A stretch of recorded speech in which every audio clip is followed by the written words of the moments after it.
Salah satu pencapaian yang paling sering kita dengar dari era Orde Baru itu kan soal swasembada pangan tahun 1984. Sebuah prestasi yang kelihatannya luar biasa banget, bikin bangga. Tapi pertanyaannya, apa cerita di belakangnya sesederhana itu? Yuk kita coba kupas bareng-bareng. Anda pasti sering banget lihat tulisan ini kan? Mau itu di belakang truk atau seliweran jadi meme di medsos. Kalimat ini tuh udah kayak jadi simbol kerinduan sama zaman Orde Baru. Nah, salah satu alasan paling kuat di balik nostalgia itu, ya pencapaian yang mau kita bahas ini. Yap, swasembada pangan, terutama beras, itu ibarat mahkotanya Orde Baru, bukti nyata kalau zaman dulu lebih enak. Tapi seperti koin yang selalu punya dua sisi, cerita hebat ini juga punya sisi lain yang mungkin jarang banget diomongin. Oke, jadi begini alur cerita kita nanti. Pertama, kita lihat dulu fenomena nostalgia Orde Baru. Terus, kita bedah program intinya, yaitu Revolusi Hijau dan Pancatani. Lalu, kita lihat momen puncaknya di tahun 84, sebelum akhirnya kita ungkap biaya tersembunyi di baliknya dan warisan jangka panjangnya sampai sekarang. Nah, gimana ceritanya semua ini bisa kejadian? Kuncinya satu, stabilitas politik. Karena pemerintahannya jalan puluhan tahun, mereka jadi punya kemewahan buat menjalankan sebuah kebijakan jangka panjang secara konsisten. Sesuatu yang, jujur aja, hampir mustahil kejadian di era sekarang yang serba cepat ganti-ganti. Disinilah pergeseran besarnya terjadi. Pemerintah Orde Baru meninggalkan kebijakan pertanian warisan kolonial yang cenderung ya gitu-gitu aja dan beralih ke sebuah ide yang waktu itu radikal banget, Revolusi Hijau. Sebenarnya konsep ini udah ada di era Soekarno, tapi baru di zaman Orde Baru dieksekusi habis-habisan. Oke, sekarang kita masuk ke jantung programnya. Gimana cara revolusi hijau ini dijalankan di lapangan? Lewat sebuah program yang pasti kita semua pernah dengar, BIMAS atau Bimbingan Masyarakat, yang fokusnya adalah Panca Usaha Tani. Jadi, apa sih resep rahasianya? Ada 5 jurus pamungkas yang disebut Panca Usaha Tani.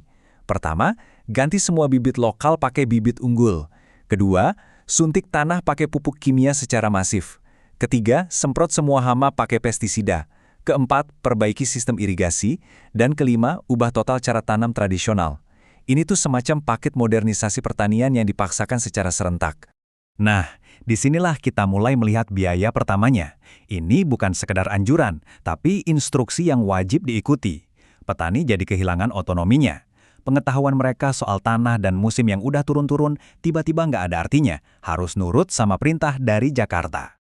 Dan kalau menolak, konsekuensinya, wah, ini berat banget.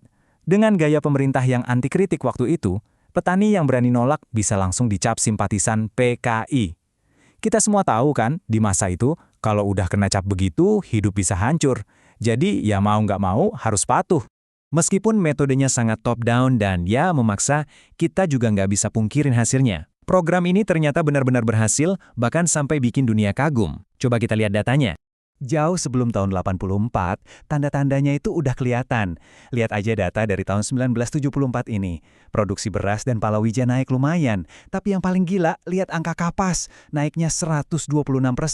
Ini bukti kalau paket Panca Usaha Tani itu beneran nendang hasilnya. Dan inilah dia. Puncaknya, di tahun 1984, produksi beras nasional berhasil menembus angka yang waktu itu rasanya mustahil, 27 juta ton. Sebuah rekor yang belum pernah ada sebelumnya. Angka 27 juta ton ini bukan sekedar angka di atas kertas loh. Artinya, untuk pertama kalinya dalam sejarah, produksi kita lebih banyak daripada yang kita konsumsi. Kita menghasilkan lebih banyak beras daripada yang kita makan. Indonesia resmi mandiri nggak perlu lagi impor beras. Keberhasilan ini jelas nggak luput dari perhatian dunia. Organisasi Pangan dan Pertanian Dunia atau FAO sampai memberikan penghargaan tertinggi. Sebuah medali emas kepada Presiden Soeharto sebagai pengakuan atas pencapaian yang luar biasa ini. Tulisan yang terukir di medali dari FAO itu merangkum semuanya dengan sempurna. From rice importer to self-sufficiency. Dari negara pengimpor beras menjadi negara yang mandiri pangan. Sebuah narasi transformasi yang ya sangat membanggakan. Tapi, seperti cerita-cerita hebat lainnya, selalu ada tapinya. Sekarang, mari kita balik koinnya dan lihat biaya tersembunyi di balik keberhasilan yang ternyata sangat rapuh ini. Nah, ini dia pertanyaan kuncinya. Kalau tahun 1984 itu begitu gemilang, kenapa sih euforia swasembada ini rasanya cuma sebentar? Apa yang salah?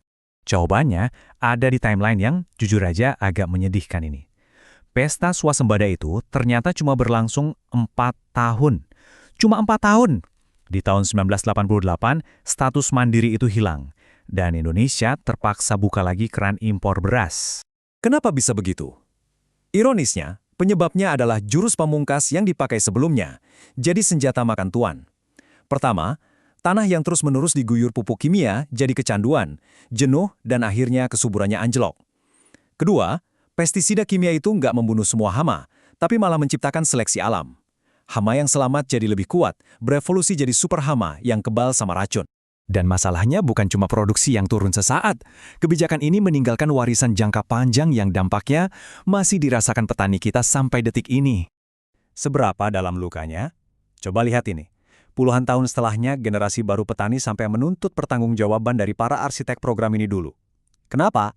Karena merekalah yang sekarang harus berhadapan langsung dengan warisan beracun yang ditinggalkan di tanah mereka. Masalah utamanya ada pada sesuatu yang nggak kelihatan, residu kimia. Sisa-sisa pupuk dan pestisida dari zaman dulu itu ternyata nggak hilang.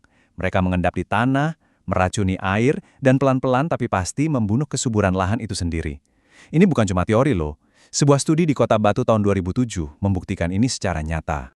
Pada akhirnya, kutipan dari Iswara N. Raditya ini mungkin merangkum semuanya dengan sangat pas. Pencapaian swasembada pangan yang dulu disanjung setinggi langit ternyata hanyalah sebuah fata morgana. Terlihat indah dari kejauhan, tapi ternyata cuma kenikmatan sesaat yang meninggalkan masalah berkepanjangan. Jadi, pertanyaannya sekarang buat kita renungkan. Pelajaran apa sih yang bisa kita ambil dari fata morgana ini untuk masa depan pangan kita?